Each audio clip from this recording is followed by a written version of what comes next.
Here are the hidden kelp forests of the underwater world.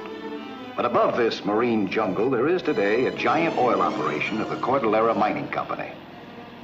Derricks, pumps, and cranes take an untold fortune out of the land beneath the sea. Excess gases are piped to the surface and burned. Helicopters shuttle back and forth between the Cordillera operations. Men and machines together have transformed what was once a quiet shoreline into a vast industrial area. Whenever I pass here, I like to anchor my boat and watch this incredible sight. I'm kind of proud that I had something to do with it. 4 years ago, none of this was here. Only the empty ocean and my boat, riding this swell. I was fresh out of the Navy then, Mike Nelson, ex-frogman. But the sea had already become part of my nature, and I made underwater research my business. I equipped my boat with a makeshift TV camera. It was experimental, but it worked. And on a clear day, my underwater camera could see 50 feet in any direction, sending the picture up the cable to the TV receiver on the flying bridge, where a turn of the switch showed me things I couldn't otherwise know. A big slow fella was snooping under my keel. And there were other things I didn't know. A mile away, 100 feet down, a group of geologists were exploring the ocean bottom for underwater oil. I didn't know then that one of them would never come up, and that it would be my assignment to find out why.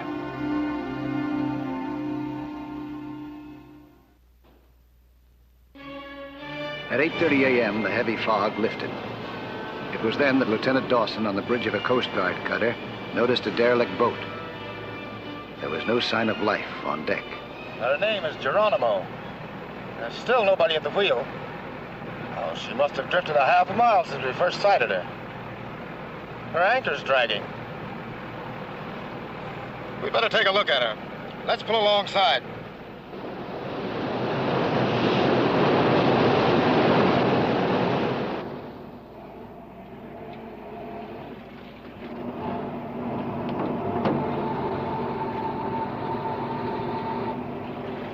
Hello? Hello? Anybody aboard? Lieutenant Dawson boarded the boat.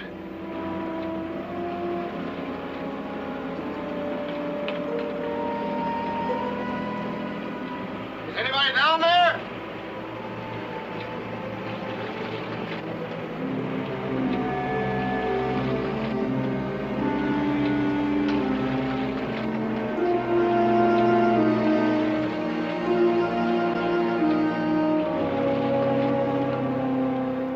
Find anybody fore, aft, up, or below. As he looked around curiously, he noticed a deck full of strange equipment.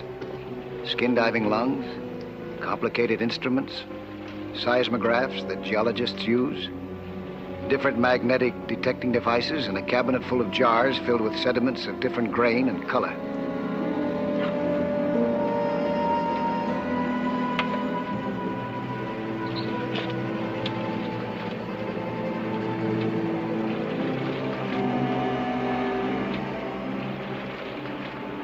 Belongs to the Cordillera Mining Company. Seems funny leaving all this expensive equipment unguarded.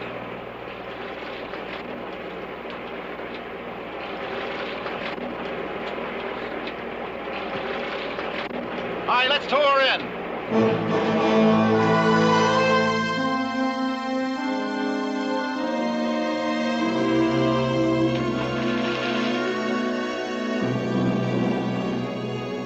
My boat was anchored 2 miles the other side of Rocky Point.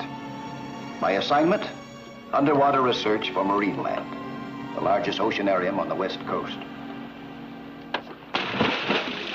My safety man was a woman, Dr. Kate Marlowe, an assistant curator at Marineland. Equipped with an underwater camera and bait in every pocket, I was making a systematic study of marine life. The fish behaved a good deal like people. Some of them were shy. Some of them curious and aggressive. Another, probably frightened of me, took the food and ran. The moray eel, one of the most vicious of all the undersea creatures, took bait right out of my hand. Others were chow hounds that I couldn't get rid of. Suddenly, Kate noticed a manta ray break the surface of the water. Mike! Mike! Marineland was anxious to have a specimen of this strange fish. So I tried to take it alive with a gaff at the end of a rope and chain. But 3,000 pounds of sheer muscle was too much.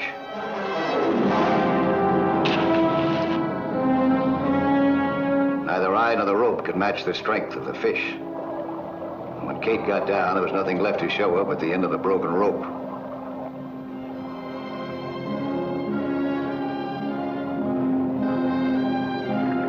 Suddenly, I was aware of a sound vibration. It could be an approaching ship. Curious, I started toward the surface.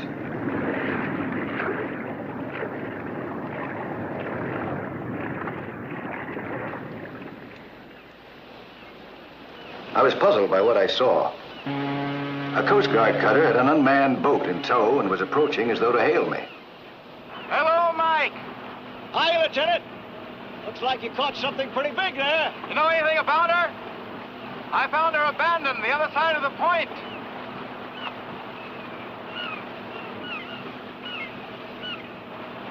Mike, did you see this boat when you came out this morning? She's registered with the Coeur d'Alene Mining Company and loaded with oil research equipment. Oh, I never saw her before. We searched the area. Nobody near her. Just thought you might know something. We're taking her in. So long, Captain. See you again, Mike.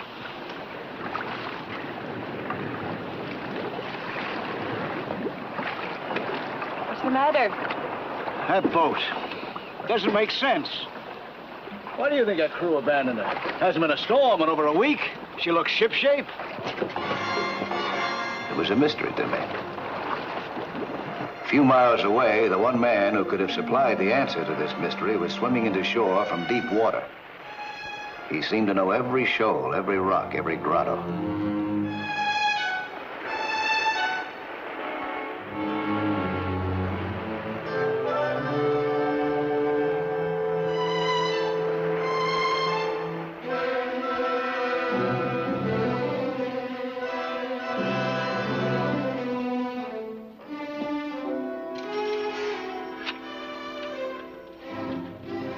This is Wilkes. I'm at Rocky Cove. Is the map complete? Yes, my hunch is right. This is the biggest tidal oil field on any coast. No limit to what we can get for our information. I've already got a boat.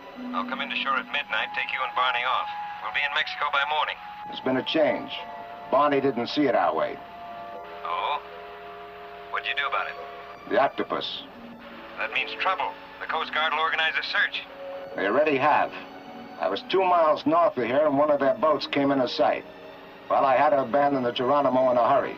She drifted this way, the Coast Guard followed and went aboard her. Then they'll be searching the whole area. I can't take a chance coming into shore to get you. Let tonight and tomorrow night go by.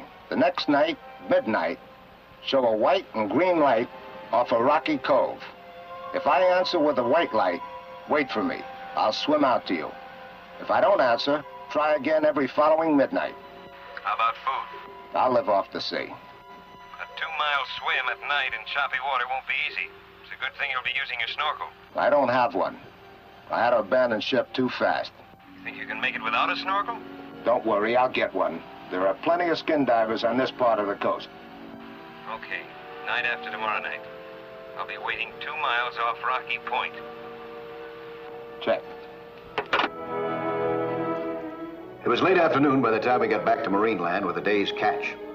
I was especially excited about the new young porpoise Kate and I had caught that day. Like all porpoises out of water, he lay still, not moving a muscle, perhaps instinctively playing dead in self-protection. But as soon as he was in the tank, he came to life. In a moment, he was swimming with the other porpoises who had been trained to play basketball for the amusement of the Marineland visitors.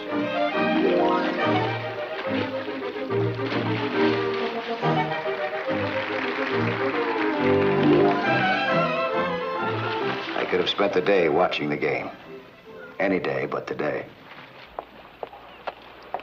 Mike, there are two men from the Cordillera Mining Company waiting to see you in the lab. Cordillera Mining? Oh, yeah. That's that company that owns a derelict boat the Coast Guard picked up this morning. What do they want? I don't know, but they seem important. Let's find out. Right here is where we are. Would you show me where the Geronimo was supposed to be this morning, please, Mr. Ward? Well, yes, they were exploring a long, narrow area from here to here. You say there were only two men aboard, huh? Two divers. Yes, I assigned only two. Usually I go along, but see, I'm head of the whole tideland operation for Mr. Ward, and I had to go up the coast. Does the Geronimo carry shortwave? She does. What's your diving procedure? One man stays on board while the other man dives. And in case of emergency? The man on board is supposed to radio the Coast Guard before he leaves the ship. What's the nature of the operation? Well, just a routine geological survey of the ocean floor. For underwater oil? Yes, they were to prepare a map, sketching in the locations of reefs and sandstone bars. And gas bubbles in the bottom. Did they carry dynamite or other explosives? Definitely not. Did you know these men well, Mr. Ward? Well, yes. Yes, they were good men. Barney had a wife and two children. Wilkes was a bachelor, but he was steady as they come. Oh, he was the head of the local skin diver club. I'll get it, Mike. Marine Man Lab. The Coast Guard told me that you were the best underwater man in the country, that you've gone deeper than anybody else in the world. We'll see what we can do, Mr. Ward. Thanks a lot, Mr. Nelson. It's for you, Mr. Ward, the sheriff's office. A diver with Cordillera Mining Company equipment was just washed ashore. They want you to identify him. Where are they? Shark Reef. The diver's legs bear the mark of an octopus.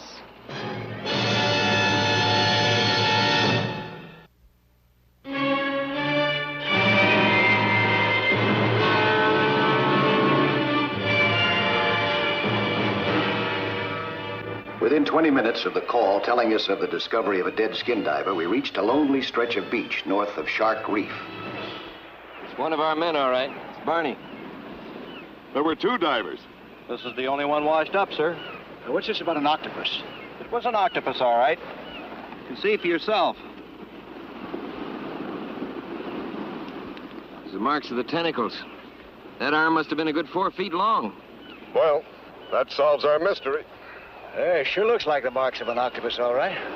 But an octopus never attacks. What do you mean? Yeah, I know it's got a pretty bad reputation, but, at least in my experience, it's just not aggressive. You ever tangle with one? No, they've never bothered me. You see the marks, it couldn't be anything else.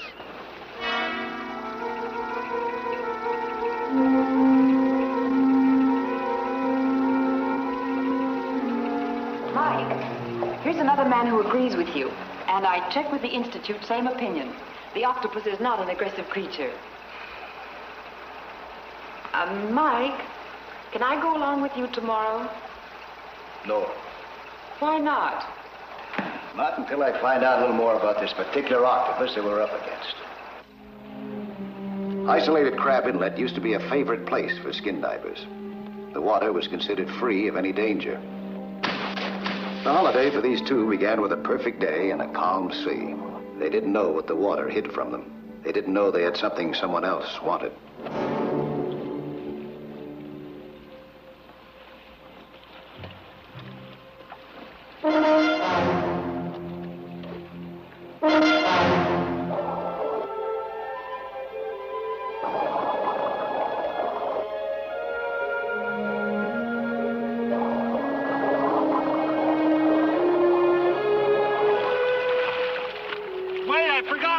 I'll be right back.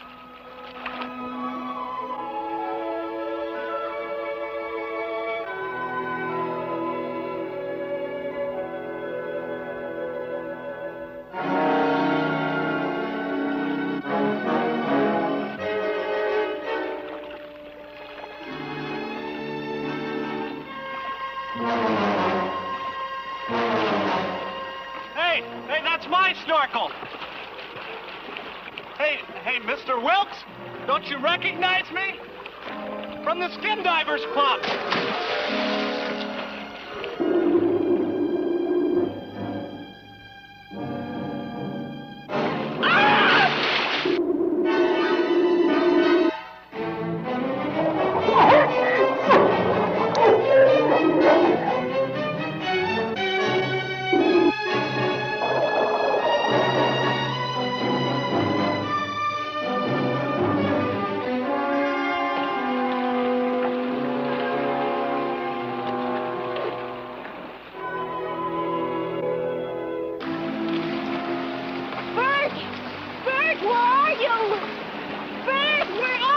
All she found was the hose of his heirloom. Bert! Bert, where are you? The next morning at 9 a.m., Bennett and I were on our way up the coast to the approximate location where the two Cordillera divers had been exploring for oil. Our men were diving right about here. Right here's where we are. We got another 6 miles to go. KOU to Argonaut, WA 1005. KOU to Argonaut. Argonaut, WA 1005, come in. We have a message for you from the sheriff's office. They request you contact deputy at Crab Inlet. A skin diver who was reported missing last night has been found on the beach there, dead, with octopus marks on him. Thanks. I'll be passing the inlet. We'll go ashore and take a look. WA 1005 out. More octopus.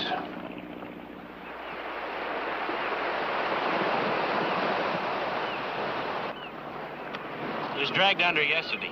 Kern carried him in a half hour ago. Same as on your skin diver, Bennett. She was with him.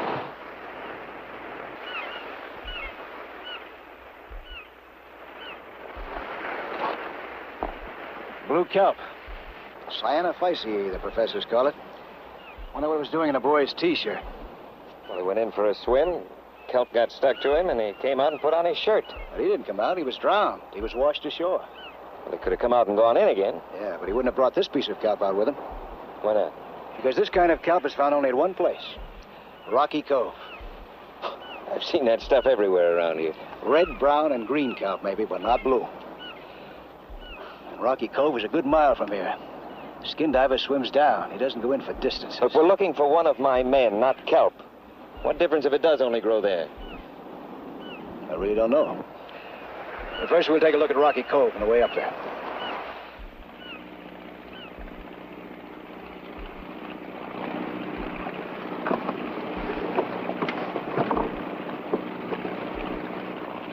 Bladder kelp,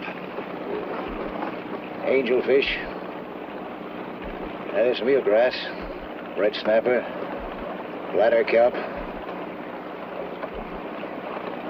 That blue kelp ought to be around here someplace.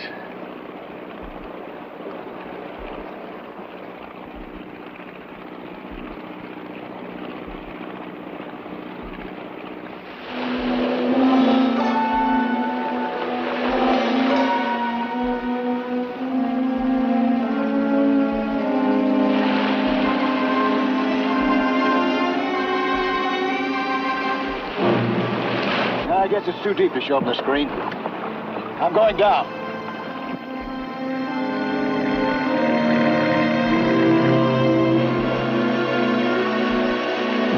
I gotta put my wetsuit on. It's pretty cold out there.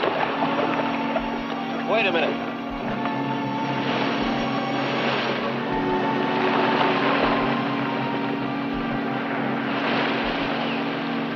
Why don't you come down and poke around with me? You brought your stuff along? Nelson, you're just wasting time. Well, what if you do find the blue kelp down there? What does it prove? We're here. Let's look.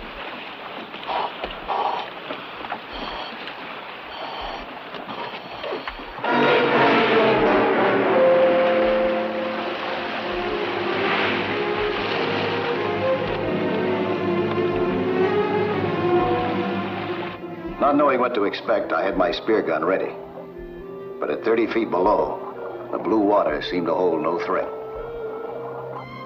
While I looked for the bed of blue kelp, the eyes of another followed every move I made. I tried not to lose my way in this ever-changing seascape where current and tide played an endless game of hide and seek by shifting underwater marks.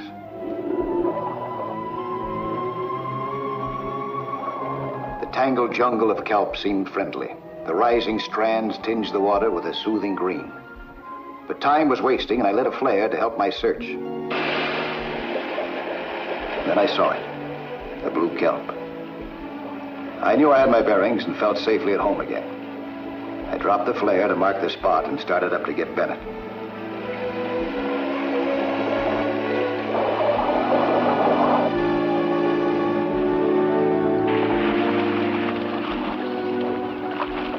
I found it. Come on down. Take a look.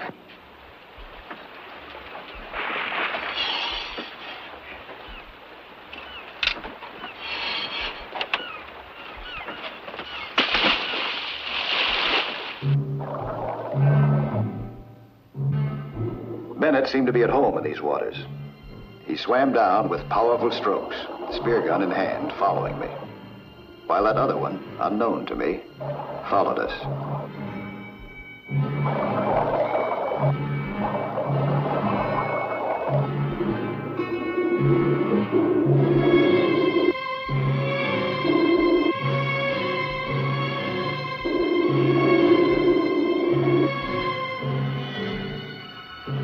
Soon we reached the area from which the blue kelp had come. What connection it had with the dead boy ashore, I didn't know. But somehow there had to be a connection. There had to be a meaning.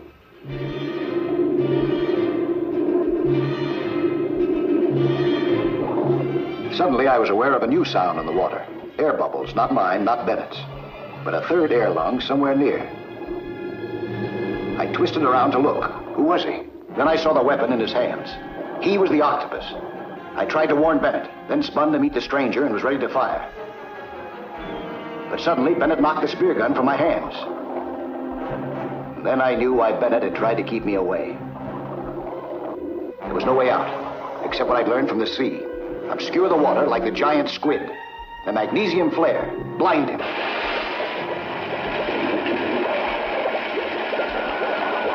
When Bennett fired, he missed me, and the spear hit Wilkes.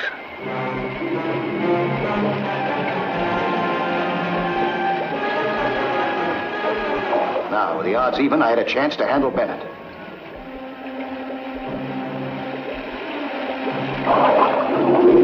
A sudden movement on the bottom made him turn. His guard was down. I went for his arrows.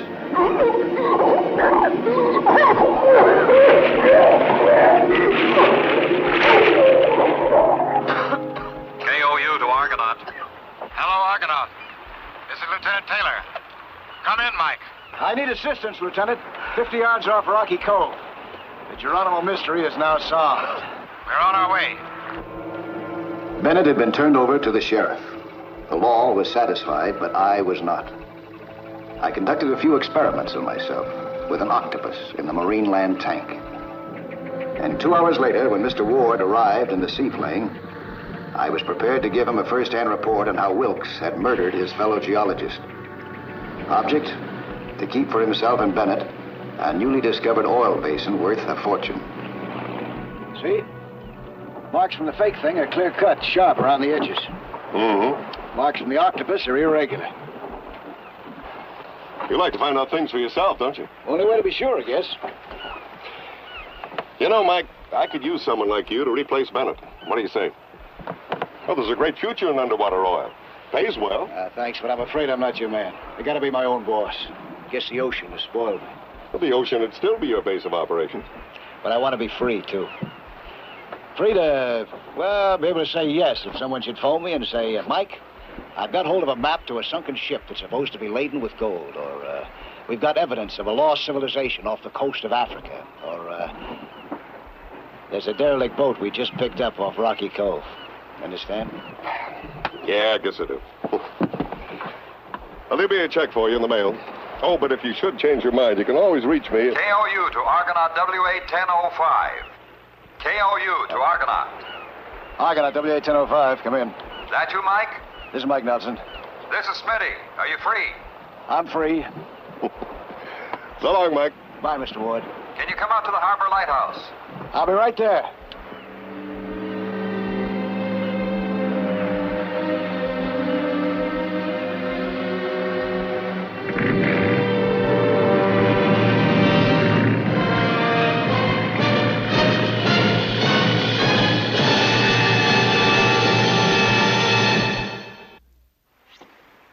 Hi there. I'm Lloyd Bridges. Skin diving is certainly a lot of fun, and it's full of adventure. See some more of it again next week, huh? When there'll be another excursion into that fabulous underwater world of Sea Hunt.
My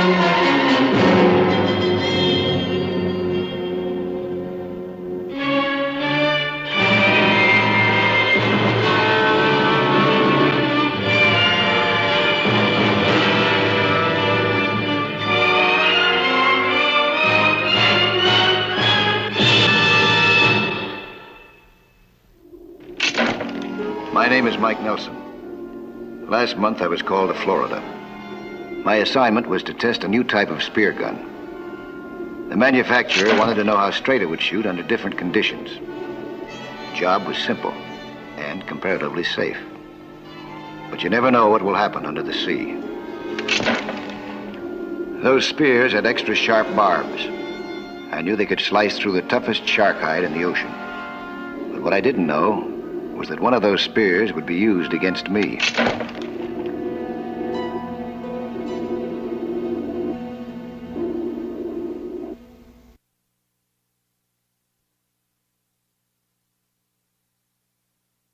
Remote beach.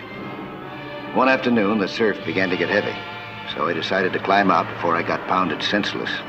But as I left the water, something made me turn. I scanned the huge combers that were rolling in like thunderheads. Suddenly, I caught a glimpse of flailing arms behind one of those huge waves. When it broke, I saw a girl. She was caught in the rip current. It was dragging her out to sea. It was a brutal struggle to get through those breakers, but I fought with all my strength. I knew that any second she might be dragged under and swept out to sea by that powerful undertow. Luckily, I reached her in time. I dragged her clear of the rip current and got her ashore. But I had to carry her. She passed out. That puzzled me. She was breathing well enough, but her heart was pounding like a rivet gun. Then I noticed something even more perplexing. She had bruises on her shoulders, but no other signs of injury. I looked to see if somebody was waiting for her on the beach. There wasn't a soul. I couldn't understand this. Why had she been swimming alone? Why was she unconscious? There was only one thing to do. Get her to the hospital.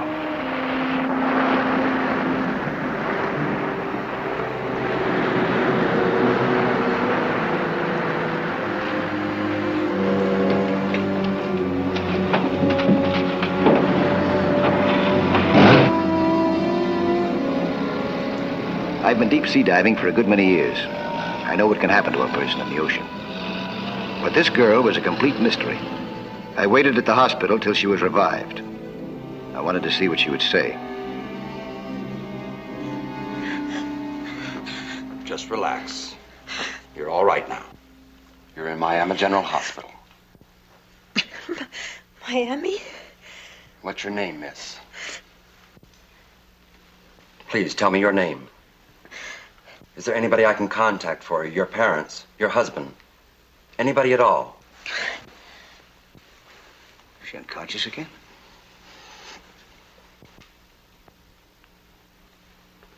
She's suffering from exposure. She needs rest. You better put her into a bed, nurse.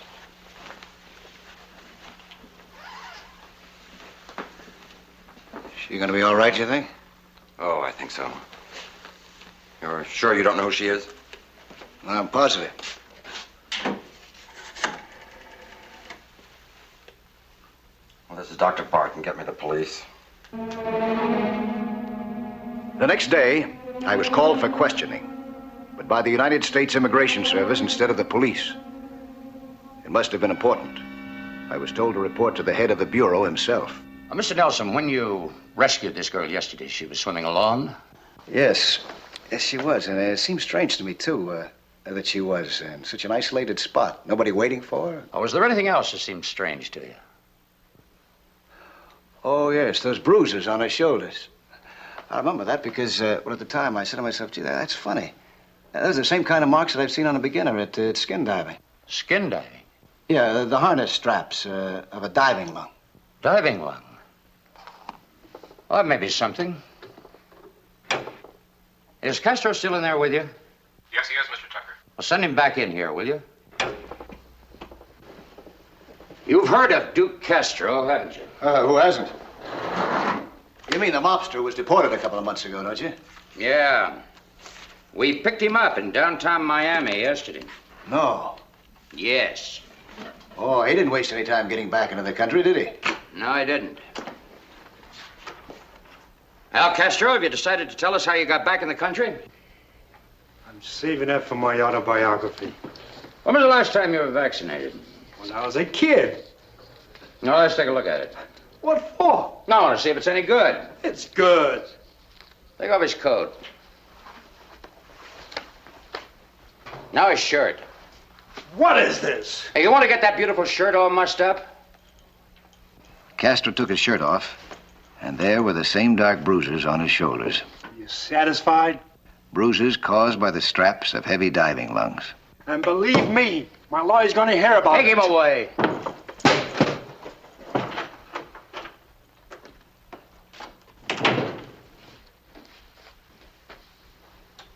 Took us 3 years to deport him. 3 years of bitter battles in the courts. And we no sooner get him out of our hair than he bounces right back, and they're all doing it. You think they're using a diving lung somehow to get in, huh?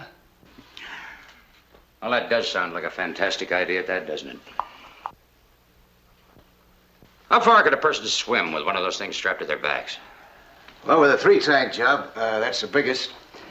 An expert could do a couple of miles, but a novice like Castro, the girl, they'd use up too much air. What'd be their top range? About a half a mile. No, the nearest island is 100 miles away. How about the other illegal entries? Do any of them have bruises on them? Hey, that's an idea. Let me check on that.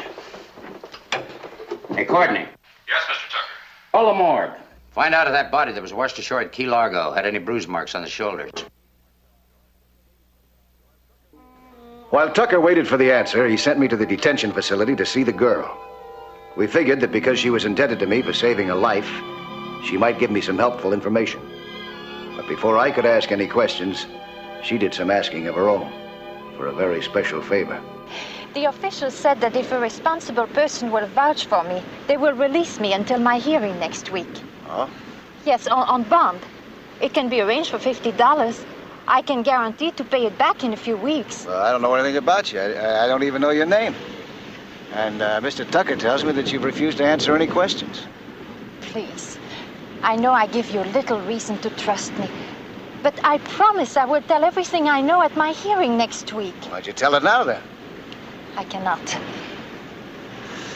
If I arrange for you to get out of here, how do I know that you won't just go off and leave me holding the bag? You have saved my life.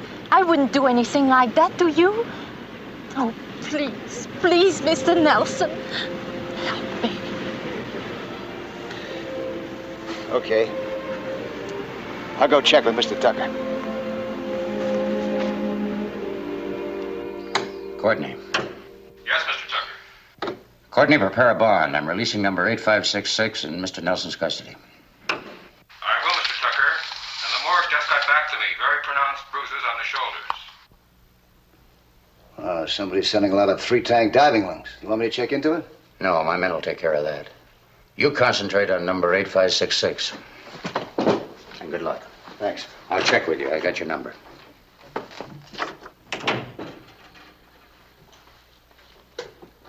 Courtney, send in Bill right away.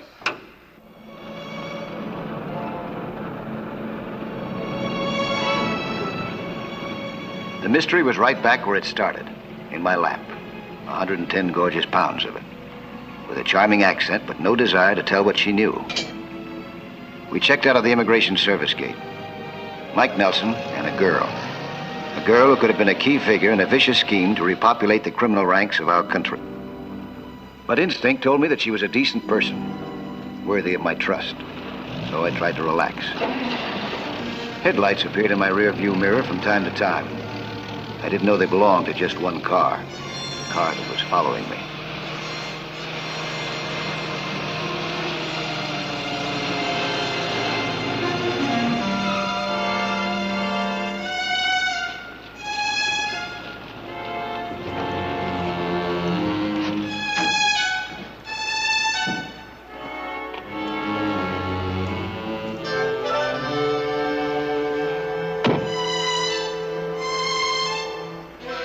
I took the girl to a motel overlooking the sea.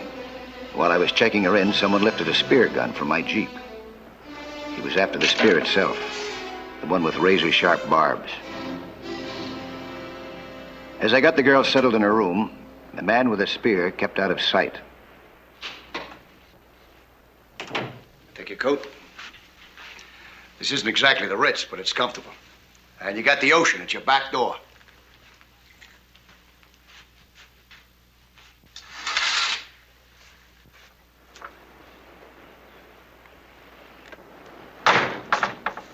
Take a look at this.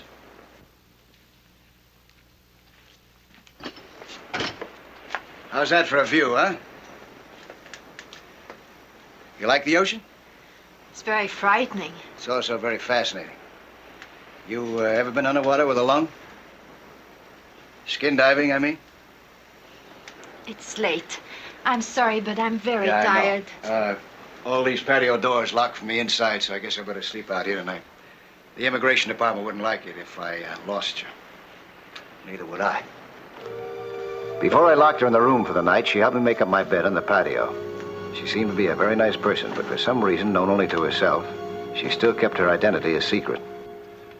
You know, you're not as big a mystery as you think you are. No? No. For instance, the way you work, the way you make this bed, you probably came from a large family. Lots of brothers, lots of sisters. I could have been a maidservant, too. I doubt that. I'd say that your family was well off. That you went to private school, you studied painting, ballet, maybe even took piano lessons, huh? Violin. Violin. I bet you were a pretty little girl. Probably had a lot of friends, went to a lot of parties. You're very wrong. I was a homely little girl, and there were no parties. There. I hope you sleep with comfort.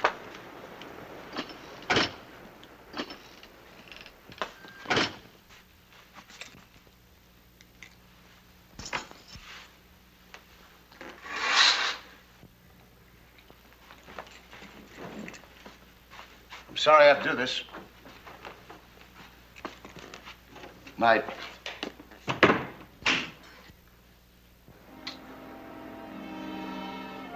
I was more mystified than ever. How could that girl be mixed up with a man like Duke Castro? I recalled him standing there in Tucker's office with an arrogant grin on his puss. He didn't care if they threw him out of the country again. He knew he could get right back in. One thing was clear. I had plenty to worry about. But I didn't dream it would hit me so directly or so soon.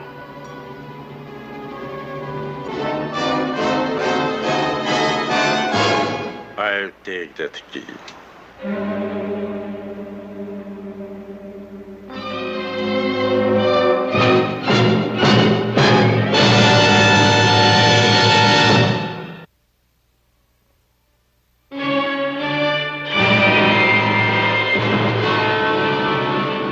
The girl I knew only as number 8566 had been in my custody only an hour. But she was no longer my prisoner. I was hers. When did you get in? Yesterday. How did you know where to find me? When I learned you were not at the hotel, I waited outside the immigration service. When you came out with him, I followed you. What about... a Schenk? Tomorrow. I hope everything will be all right. So do I. Sorry we have to do this, Mr. Nelson. I owe him a great deal. He saved my life.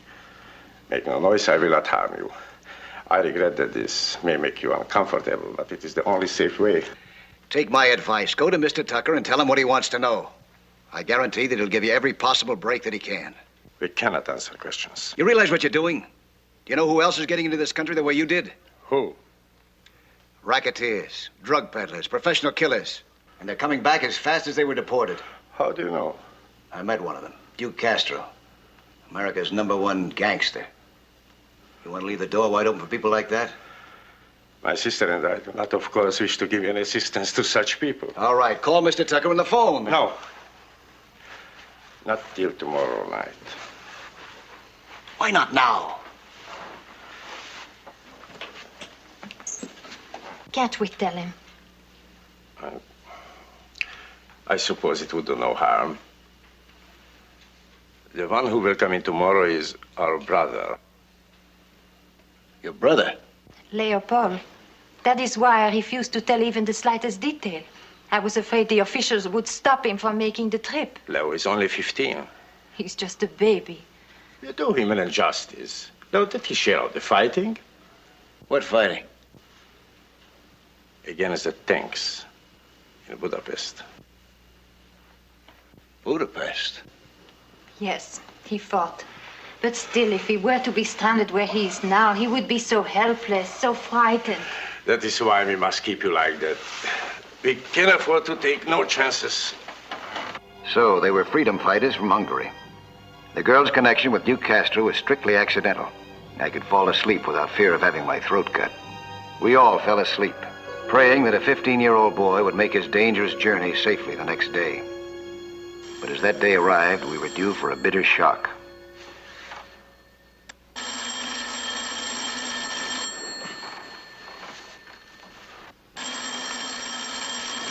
Not a word about us. You understand?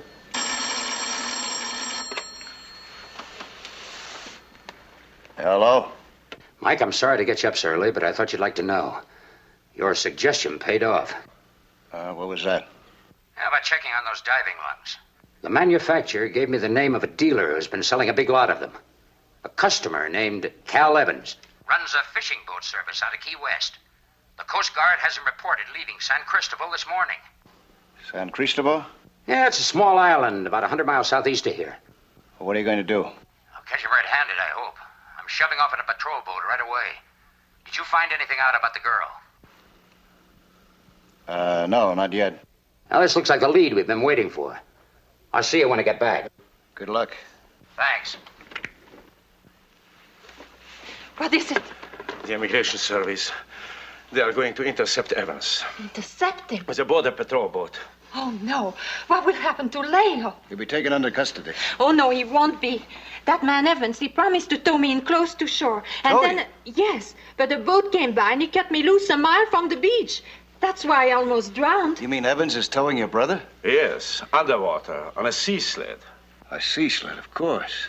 When he sees that patrol boat, he will cut Leo loose. Yeah, and he'll be a lot further than a mile away from the beach, too. Oh, Bella, we must do something quickly. You bet we do. Come on, get me out of this. Bella, please. Cut me loose if you want to save your brother. Cut me loose. We borrowed a fast boat from the motel pier and shoved off. Bela took the wheel while I got my diving gear ready. I hoped that there would be no need to use it. That was a pretty thin hope.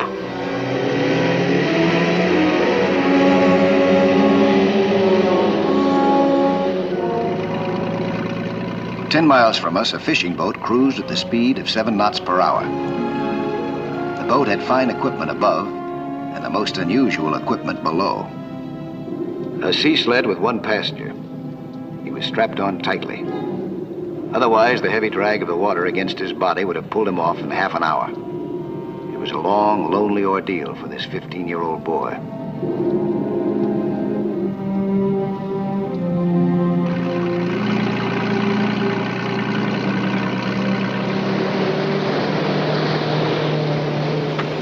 Won't it go any faster? It's wide open. About that man Evans. How much did he charge you? $2,500. Yeah. As we raced out to sea, they gave me all the information that Tucker needed. How they had met this man Evans, and how he had towed them one by one underwater past the Coast Guard and Border Patrol. The Border Patrol boat was heading to sea at 35 knots. The weather was clear. Visibility, several miles. It would be easy to make contact with Cal Evans. But to take him by surprise was impossible. Hey, Cal, there's a boat up ahead.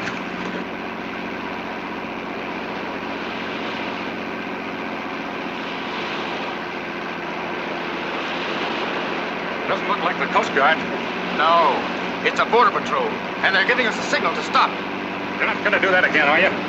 What do you think?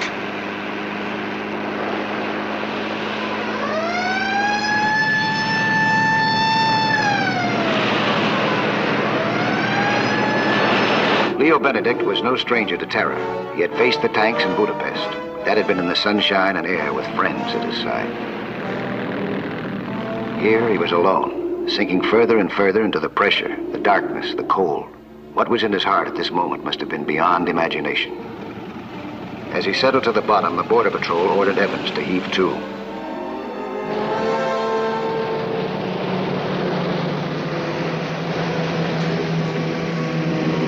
There! Some boats!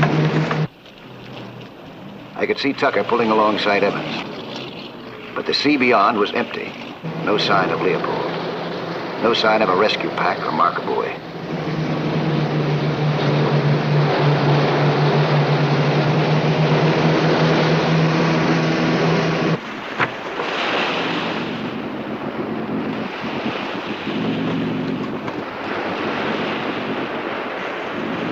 Going on here? What are you guys looking for? We know you've been buying diving lungs. Where are they?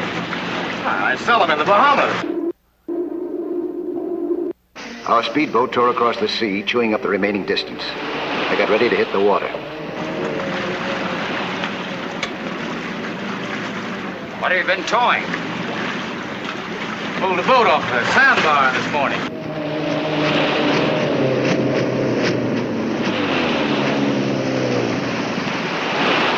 What'd you find? Nothing but this.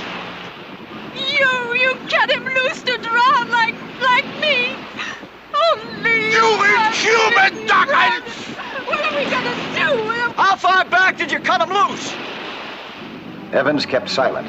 He had no compunctions about destroying the evidence against him, even when it was a human being. I had no other choice but to go down and take a look.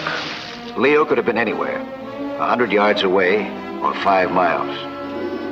The water was clear, but too deep for me to see the bottom. I looked for expanding air bubbles. I knew there would be some rising from Leo's diving lung, if he was down there. The bottom was over 100 feet down.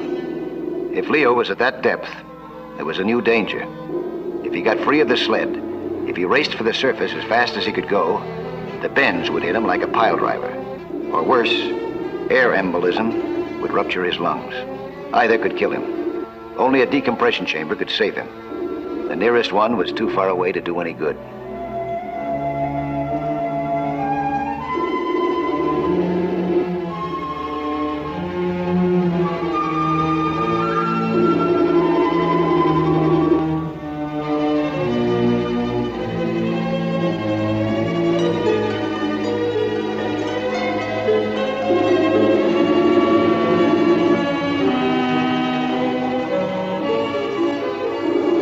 Finally spotted him, still on the bottom and still strapped to the sled. As I dove down, I saw why he was trapped. Panic had seized him. He was unable to untie the straps.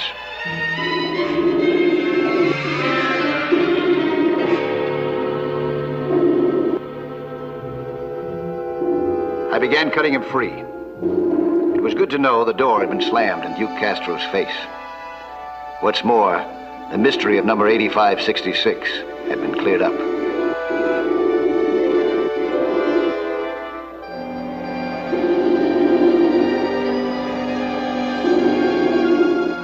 I held Leo firmly in check now. We rose slowly, at the prescribed rate, decompressing as we went. Above, there would be a happy reunion with his brother and sister.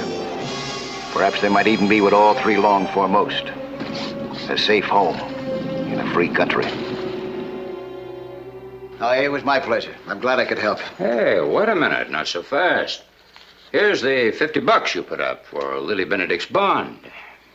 Lily Benedict. That's a pretty name, huh? What do you think's going to happen at the hearing? They won't be deported, will they? Back to Hungary? No. We're strict around here, but we're not inhuman. I imagine they'll be paroled to one of the church organizations until we can find some way to settle their case. Well, that's fair enough.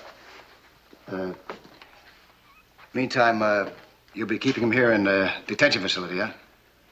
You want to see her?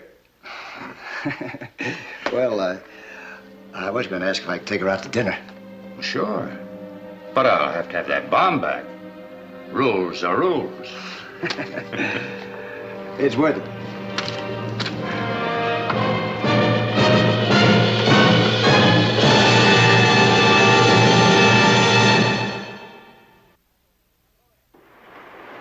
Hello there. I'm Lloyd Bridges.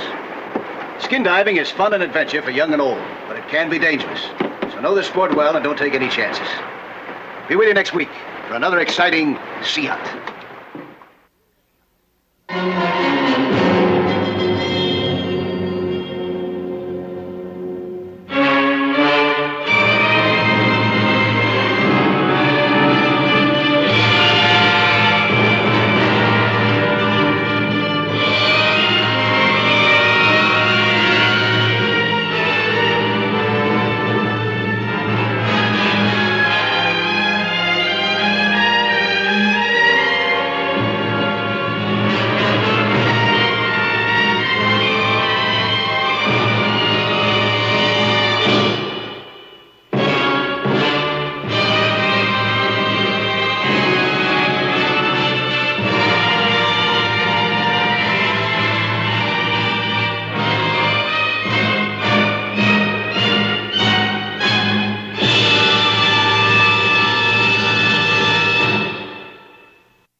The barge of the U.S. Geodetic Survey was anchored a few hundred yards out at sea.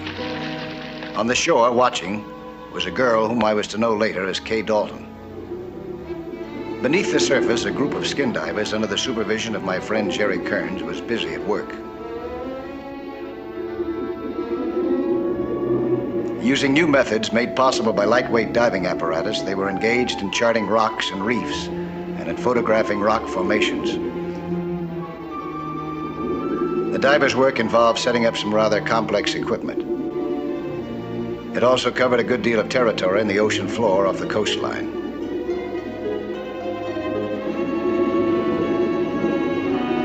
How much of this the girl on the beach realized, it would be hard to say, but there's no question that what she saw seemed to fill her with anxiety. And had I known what was going through her pretty head, the chances are that I'd have been filled with anxiety too.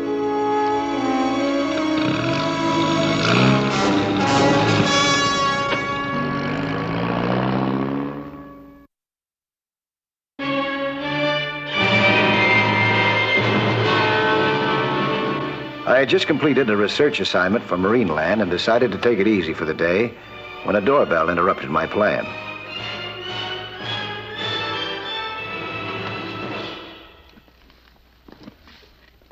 Mr. Nelson? Yeah? I'd like to take some lessons in deep sea diving. You would, huh? Well, won't you come in? What are you planning to do? Go hunt for a buried treasure or something? Do I look like I'm out of my mind? Oh, as a matter of fact, you look kind of nice. Won't you sit down? Nice enough to teach? Well, I don't ordinarily give lessons. Well, I'm not the ordinary pupil. Yeah, I can see that. Care for a cigarette? Thanks. Listen, why don't you go to one of these schools around here? You get off a lot cheaper. I tried one of them. It wasn't any good. Wasn't, huh? Why not? I need private instruction. Look, have you got anything better to do for the next few days? Better? No. More important, yeah. Is this important? You'll get more when I can dive to 150 feet. Well, why so deep? Just a goal I set for myself. How'd you happen to pick me out? They say you're the best. I like to do things right. What's your name? Kay Dalton. Well, diving is no cinch, Kay. You gotta be a good swimmer to start with, are you? Yes, I am. All right. Meet me at 10 o'clock tomorrow morning at the pier, huh? Thanks. Make it 8. Let's not waste good sunshine.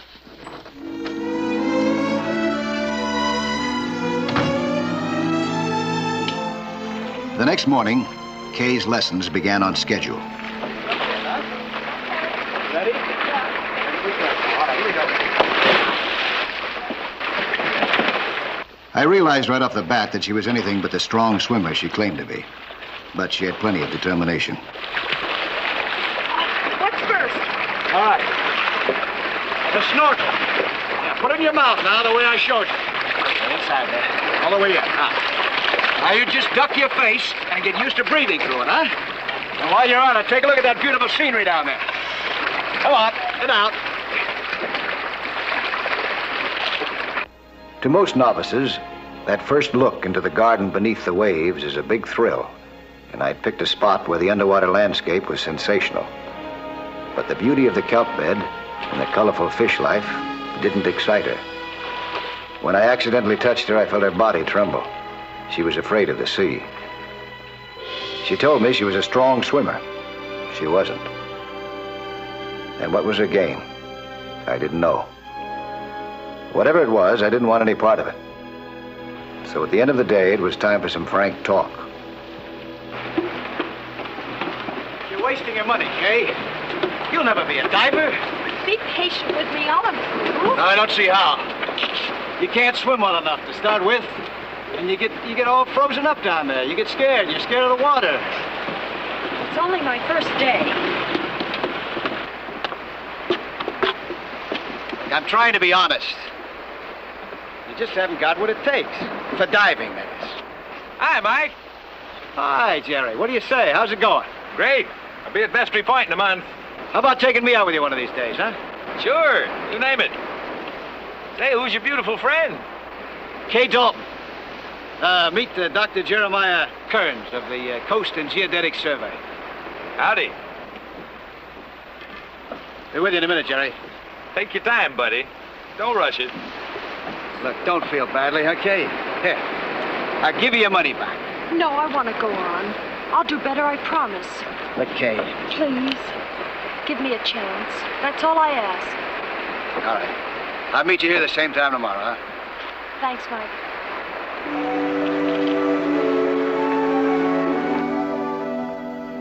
The lessons went on.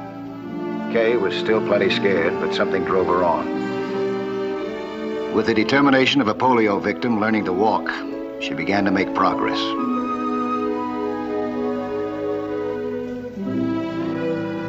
Learning how to equalize the pressure on her ears, mastering the principles of the diving lung, and making shallow dives with it. In a week, she was ready to start making deeper dives, working gradually down to her goal of 150 feet.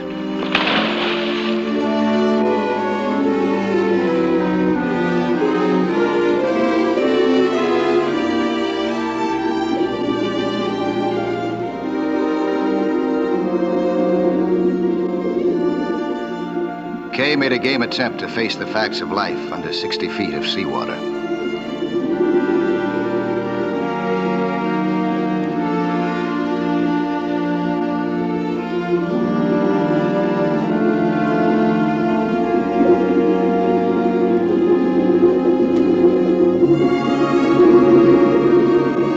One look at a giant manta ray made her forget every diving rule I had drummed into her head.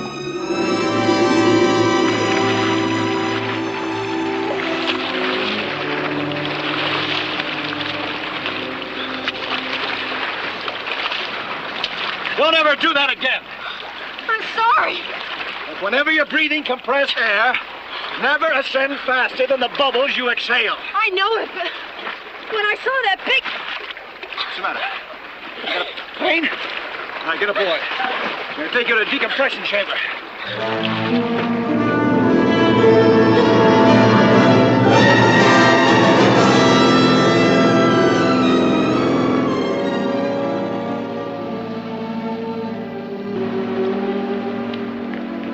Wait. The pain is gone. Are you sure? Take a deep breath. I'm positive. Now, you're plenty lucky. Diver can rupture his lungs if he doesn't exhale the compressed air on the way up. From 60 feet? From as little as 10 feet. Air gets into the bloodstream. Could have been curtains for you down there. You realize that? What was I supposed to do? Stand there and let that creature eat me alive? That creature was a manta ray, and I've told you about them. They never attack a human being unless they're molested. All right, let's get dressed, huh?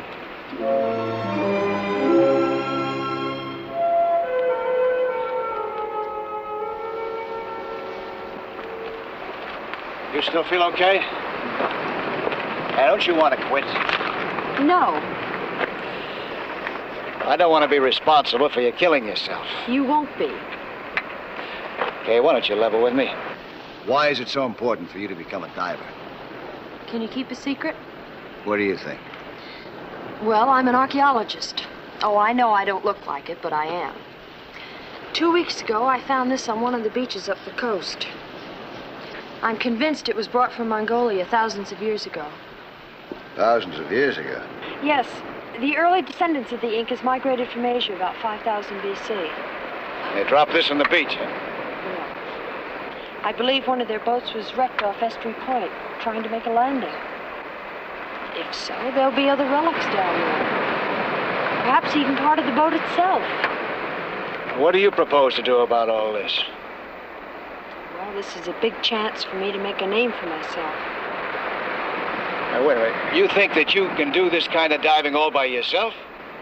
Well, not now, but surely after more lessons. Well, more lessons won't do you any good, Kay. You get panicky and you forget what you've been taught. You just don't have the right temperament for it. Do you mean you're quitting? Yeah, and you better quit, too. Before it's too late. I think I know what you're up to. You want to help that geodetic survey man. Well, I gotta admit that that's more my line of work, but that's not the main reason. Listen, I already told you why. You understand, don't you really? Sure. I understand. I hoped she would listen. It's too bad I was wrong.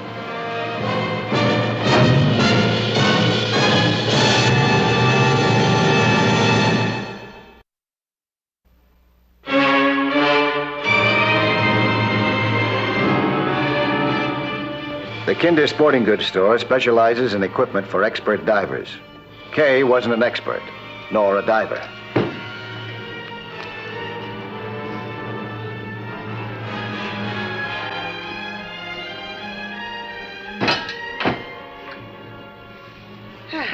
There we are. All checked and tested. Don't you have a single tank? Yes, I have one. You're sure this is the best kind? Absolutely. It's the latest thing. You know how to use it, don't you? Yes, I've had lessons. From whom? Does it matter? It sure does. I don't want any accidents on my head. Well, you won't have to worry about me. My teacher is Mike Nelson. Mike? You're mighty lucky. He's the best there is around here. Say, maybe you'd like one of these new masks. Has the mouthpiece built right in. Mike was the one who tested them for the factory. All right, I'll take one. They'll be in next week. I'll put one aside for you. Oh, well, I can't wait. The mask you have here is good enough. Sure thing. That'll be $152.18. Mighty glad you decided to go with me this week, Mike. Well, I think it's only fair to tell you that I have an ulterior motive. I want to get a line on your new sounding technique. Who you think you've been kidding? I knew it. Look. Now, tomorrow we'll anchor right here, see? And then we can work this reef over here. You know, I think there's a new sandbar building up here between these reefs and that point. Mm-hmm. It's right about in there.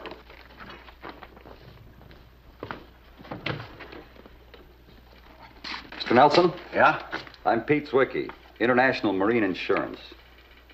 Okay. Won't you come in, Mr. Zwicky? This is Dr. Kearns of the Coast and Geodetic Survey. How do you do? I'm checking up on a friend of yours, Joanna Mason. Joanna Mason? I don't remember anybody. You know her all right. She's been out on your boat every day this week. Oh, it's Kay Dalton. I mean, at least that's what she told me her name was. What's she up to? I mean, learning to dive. Well, would you mind telling me why you're so interested? Oh, I don't mind telling you. Her boyfriend took my company for $250,000. Sam Lewis. Sam Lewis? Well, say, isn't he the diver that looted that sunken ship off Japan last year? Yeah. Yeah. Got away with a shipment of industrial diamonds. We intend to get them back. Well, don't look at me. I don't know where they are. No. Well, now, wait a minute. I don't understand. Didn't they put Sam Lewis in jail? But he still has the stolen property hidden somewhere. Well, as I recall, he claimed that he had legal salvage rights. Well, the court made it crystal clear he didn't. Well, what's that got to do with the girl? She starts taking diving lessons. Maybe the diamonds are hidden in the ocean. She plans to bring them back up. Hey. Maybe you got something there. Either of you two know anything about archaeology? Yeah, I know a little bit. What's this? It's an Inca god from Latin America. That's what I thought it was. She told me it came from the Orient. Well, what a line she gave me. Did she say anything that might indicate where the diamonds are? No. Hello. Jeff Kinder calling, Mike. I wonder if you'd do me a favor. Tell that beautiful pupil of yours that I got her a one-piece face mask and ask her if she still wants it. Beautiful pupil. When was this? Oh, thanks, Jeff. Yeah, tell her. Listen to this. After I told her that she ought to give up trying to be a diver, she went over to that fella's place and bought a complete diving outfit. She's probably out there using it right now. Yeah, we gotta stop her somehow, before she kills herself. Call her up. Well, I don't have her number. You got it? Yep. Yeah. 82346.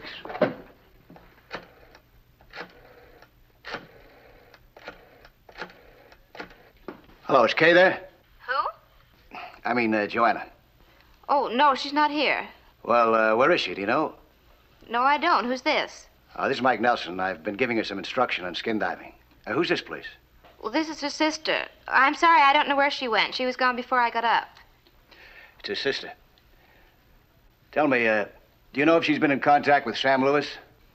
Well, that's her business, not mine. It's her business if she kills herself, too. But you wouldn't want that to happen, would you? Kills herself? Yeah. If she goes diving for those diamonds that Sam Lewis hid at the bottom of the ocean. But she told me not to worry, that she knew how to... Believe me, she'll kill herself. She hasn't got the ability or the experience or the stamina. But I don't know where she is. She didn't tell me. Wait. Sam's letters. Maybe it says something in one of them. You know where she lives? Yeah. Start reading those letters. We'll be over right away. Let's go. I'm sorry, Jerry. See you later, huh? So you won't be alone.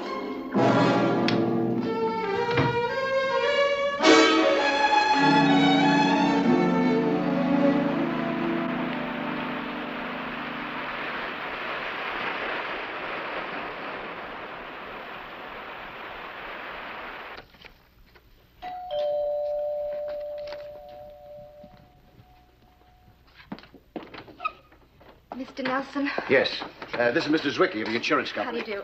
Listen, I've been going through all these letters, and I can't find a thing. Maybe Lewis is afraid of the prison censor.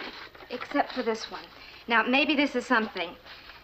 Dear Joanna, your news about Mom is very upsetting. Well, his mother's been dead for 10 years. And here's something else. I wish you'd drop in on her and try to get her up out of the doldrums. And doldrums is hyphenated. Isn't that funny? Yeah, doldrum. And drum is underlined. Hey, what do you make of this? Will you take a picture of Mom for me? You can borrow the lights from Tom Carey and Bill Hickey. Arrange them according to the enclosed diagram. That's no way to set up lights. Who are these fellows, Tom Carey and Bill Hickey? I never heard of them. Carey. Admiral Carey Beacon Light. That's just up the coast a few miles from here. Of course. And Hickey Point Light. That's just this side of it. Yeah. Then what's Mom? $250,000 worth of diamonds at the bottom of the ocean between those two beacon lights. Let's go. Thanks. Wait. Listen, Joanna's basically a decent kid. This is all Sam Lewis's fault. Please, give her a break. Let's just hope that we find her in time.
found her car without Kay.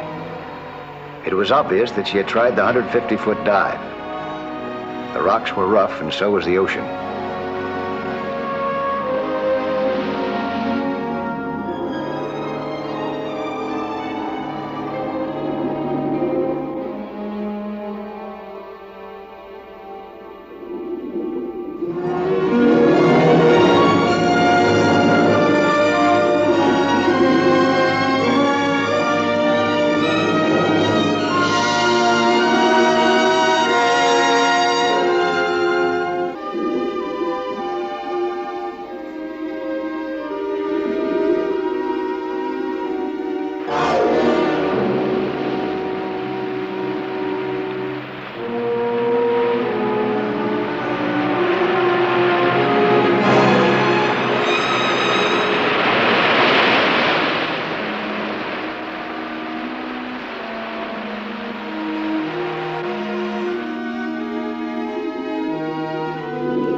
I was looking for her bubbles.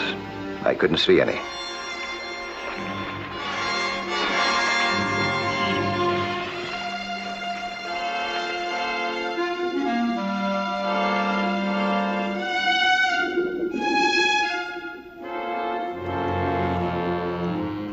There was no percentage in hesitation. I started for the bottom and began to look for her, but the ocean is a pretty big place.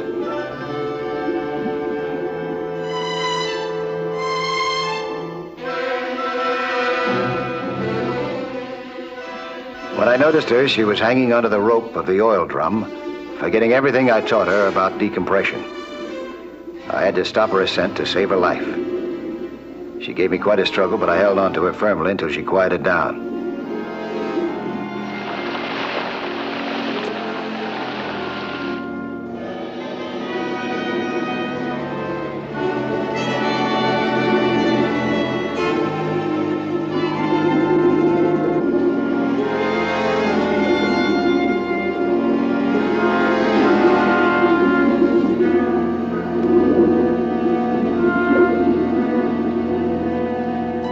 Soon we were ready for the ascent.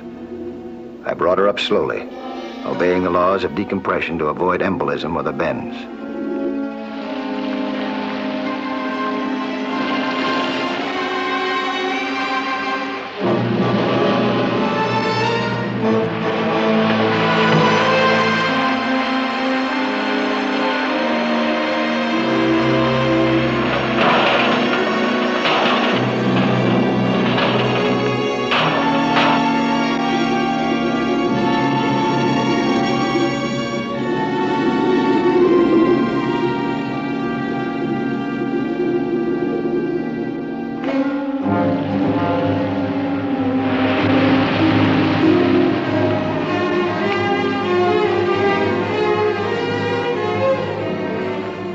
She was both panicky and exhausted when we reached the surface.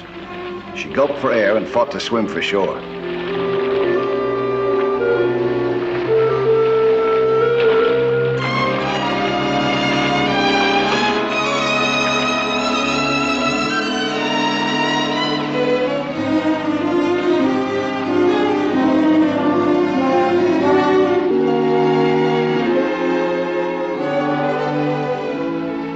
I helped her over the rocks. There was no color in her face.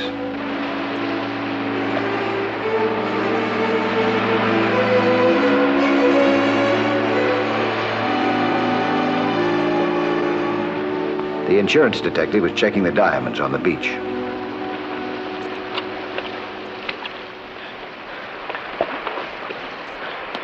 Oh, leave me alone. If I'd have left you alone, you'd be dead. That oil drum would have taken you up to the top so fast that you'd have exploded your lungs. All right, sit down. Sit down. Take some deep breaths. Deep. And exhale fully. They're all here. I don't understand it. how a gal like you, with your intelligence and your looks, can get mixed up with a guy like Sam Lewis. What are you going to do with me? You think you've learned something from all this? Yes.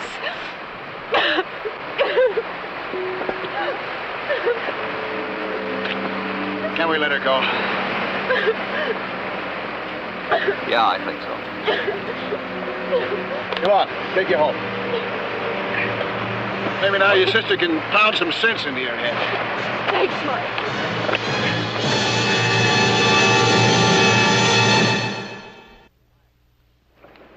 Hi, I'm Lloyd Bridges, inviting you to join us for another action-packed story of underwater adventure 1 week from today.